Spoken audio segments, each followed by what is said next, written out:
All right, hello, ladies and gentlemen. And in today's episode, we're going to be talking through a bit of a strange phenomenon, which often comes up when we are going through a hiker's journey as they try to overcome pain or injury. Now, the context of this is I'm going to talk about knee pain, but this does apply to a lot of different pain journeys. Now, quite often we'll have a situation where, obviously a lot of hikers out there struggle with knee pain. It's probably the number one concern I hear from hikers all around the world. A lot of people struggle with it. And a lot of people over the years reach out to me specifically to help with their knee pain because this is one of my specialities and I've helped many people over the years. Now, usually when it comes to overcoming knee pain or overcoming any type of pain on the trail, it's usually a long-term journey. It usually takes a while of applying the right strength training, the right mobility training, the right exposure therapy, the right cardiovascular training, the right education, the right pain relief strategies, all of these things where we can build off week by week by week. We can slowly change things, slowly create adaptations, slowly introduce more and more challenge for things to happen.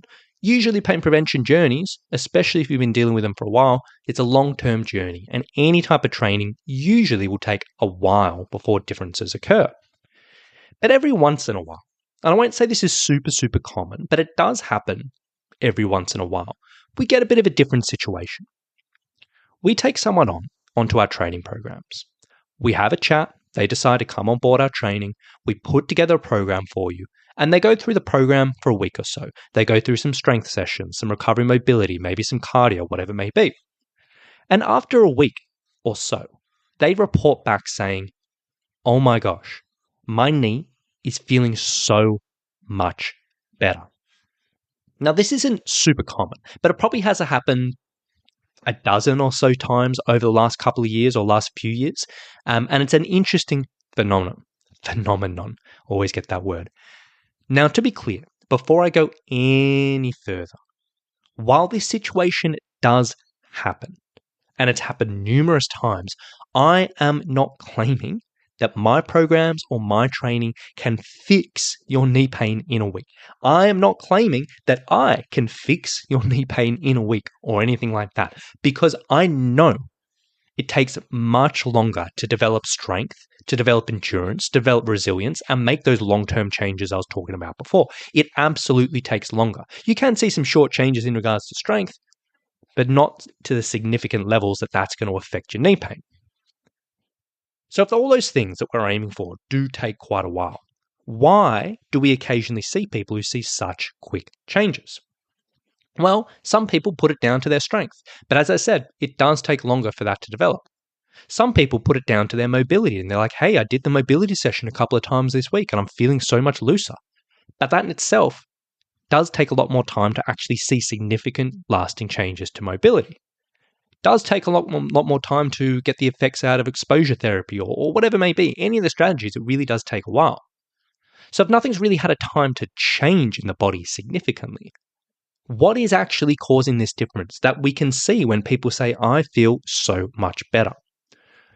Well, usually when it comes down to it comes from one of three things or a combination of these three things. Number one, it can often happen not from what these people are doing in the program. So not the strength, not the training or whatever it may be, but what they're not doing. In the sense of people who struggle with pain, more often than not, they are doing certain things in their week or certain things in their month which is contributing to the pain. Maybe there's certain exercises you're doing and you just keep on trying them. It's just a little bit too much for your knees. Maybe you're doing loads of pack walking and you've been pushing the pack weight and maybe that's just a little bit too much. Maybe you're doing lots and lots of hiking and it's just too much. Or maybe there's just a combination of things. It's not one thing you're like, that leads to pain, but it's just all this stuff you're doing over the week, which ends up just overloading the knee a little bit. And more often than not, we'll have people come on board our training and we end up actually doing less work than what they've done previously. We may do less hiking. We may do lighter pack training. We may do less strength or less aggressive strength initially because we start off slow and we build things up. And more often than not, it's purely just them pulling away things that they've been doing and make sure they're not doing those aggravators. That's where we see the change. So that's often one. It's not so much what the new stuff they're doing, but the stuff they're not doing or the stuff they're minimizing.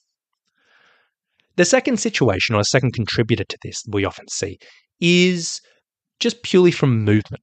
Now, sometimes when people struggle with knee pain, if they've been dealing with it for a while, sometimes people get so hesitant with their knee that they end up being really, really restricted with their movement. To one extent, it can be just like, hey, I'm super cautious on my knee. I'm not doing anything. I'm not testing it. I'm not doing anything. And I'm just kind of really, really giving it rest. Or some people are like, okay, I do some certain movements, certain exercises, but I don't really do anything too out of the ordinary or whatever it is. Sometimes just purely just getting the knee and the body moving again, that in itself is enough to reduce pain. In the sense that the people who have just been sitting around hoping the knee's going to get better from rest and it's not doing that, sometimes actually getting the body moving again and getting you going through some sessions and getting you do some walking and getting you do this can actually be enough to say, hey, that's enough for the pain to go down. Or for the people who are very restricted in movements, maybe they're already doing walking, but they kind of haven't really been on strength training, whatever it may be. Sometimes just exploring some different types of training, some different types of movements can help in itself. And also, sometimes it's not any specific things, but it's purely just movement. And then the third thing that can often happen here is purely having a positive outlook, in the sense of a lot of people, when they struggle with knee pain, they've dealt with it for ages, they come on board our program and they come on us because they trust us, because they've seen our reviews, they've heard the stories, and they know we are specialists when it comes down to this. And some people purely from stepping on board the program are just feeling so much more positive. They finally got somewhere to put their time into. They finally got someone they can trust. And that is enough to change their pain. Because when it comes down to pain, there is a component which is, funnily enough, pain does get affected by our mental outlook. It's not to say all pain is in your head, and people often talk about this subject and can completely just take it too far. But there is a mental component to pain. And if we are negative, either in our general life or just negative about our knee, that can actually make our knee pain worse. But if we're positive, if we're optimistic, if we're hopeful, if we're thinking, hey, I'm doing stuff which is going to help, even if it's not specifically that stuff, purely you having a positive outlook can actually affect the presentation of pain to a degree. Pretty wild, but it does happen. So when we're seeing these quick changes, it's usually 1, 2, or 3 of these combined where we see these changes. So with that being said, what is the lesson here? Because usually I'm not just talking about something, I usually have a point. Realistically, there's a few lessons here that I want to get across. And for anyone who's struggling with pain, these are important to be aware of.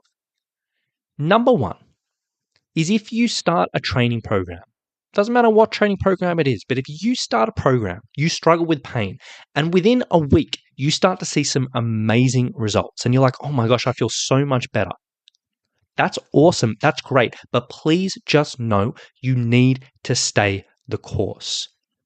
You need to remember that it is going to take weeks and potentially months for genuine adaptations to see long-term change to come into place. It's going to take a long time for that strength to build up significantly. It's going to take a long time for the endurance, for the resilience, all of that stuff. So you need to stay the course. Yes, those short-term changes are great, but know there's so much more to come. And this is really, really important to remember, because if you see really, really short-term changes in week 1, and then you keep on going, and then week 3, like, oh my gosh, the pain comes back. It's very easy for us to get derailed if we're kind of thinking in that short-term mentality, thinking, oh my gosh, I fixed it, and now I'm injured again. It doesn't work like that. You saw some really good results initially, but you're still way too early for things to happen. Keep that in mind, because you don't want to get derailed when you're on the right track. The other thing is if you do see someone online, which you'll often see, people can't often promote this, is they'll often claim they've fixed pain issues within a week. They say, hey, we did a few sessions and we fixed their foot pain, or we did a few sessions, we changed this, and all of a sudden everything's better. It's really, really, really, really misleading.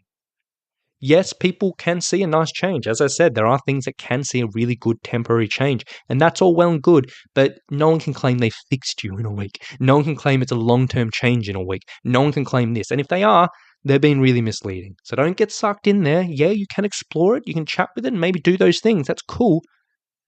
But take that kind of timeline with a grain of salt. And then finally, even though we're talking about this, and even though this is a known phenomenon, got that word right this time, even though this can happen, to be clear, if you are struggling with pain, this doesn't happen to everyone. So if you're hearing these words and you're like, hey, I've started a new program and I haven't seen this nice change in a week, even though I'm doing less, even though maybe I'm doing new movements, even though I'm feeling a bit more positive, and I haven't actually seen these changes you're talking about, just know it doesn't happen to everyone. It is relatively rare. I've worked with hundreds and hundreds and hundreds of hikers with knee pain and other types of pain over the years. This has happened maybe a dozen times with this quick short-term change. But it does happen, it's worth talking about. But I just want to highlight it's not super common. So if you don't experience this, you're not out of the ordinary. So with that being said, I'm going to finish things up here. I did figure this was an interesting topic to talk about because it does come up every once in a while, and I do see people talking about this online, both from someone who's gone through this and said, hey, I did this stuff and I saw amazing results in a week. And then I also see coaches, pushing, I don't want to say pushing, but promoting their training, saying, hey, we saw these amazing results in a week. You can too. Well, hopefully now you know, not quite as simple as that. So with that being said, I'm going to wrap up this episode today. I hope this was useful. I hope this is insightful. I hope it was, a few people got some things out of it. Last thing I will sort of say, as I always do on these episodes, if you were interested in getting a bit of help with your pain for hiking, if you struggle with knee pain and you're like, you know what, I am interested in making a bit of a change. I'm interested in building up my strength, my endurance. I'm interested in exploring this and exposure therapy and doing the right cardio and doing the right pain relief and all of that stuff, and you want to learn a little bit more about what we do through Summit Strength, you can go to summitstrength.com.au/online. Now on that page, there's a big video which talks quite a bit about our program, and if it was something you wanted to learn a bit more about, there's a link on that page. You can book a free call with our team. We can have a bit of a chat, learn about you, your situation, what you got going on, and ultimately see if we might be able to help you out. It won't be fixed in a week or a super short-term change, but we do have a pretty good track record of helping people over the long term and getting in a much more comfortable position for their hiking. So if you want to find out a little bit more, go to summitstrength.com.au/online and you can take it from there. So with that being said, thank you for listening. Hope you've enjoyed it. Hope it helps a few people, and we'll talk to you very, very soon. Bye.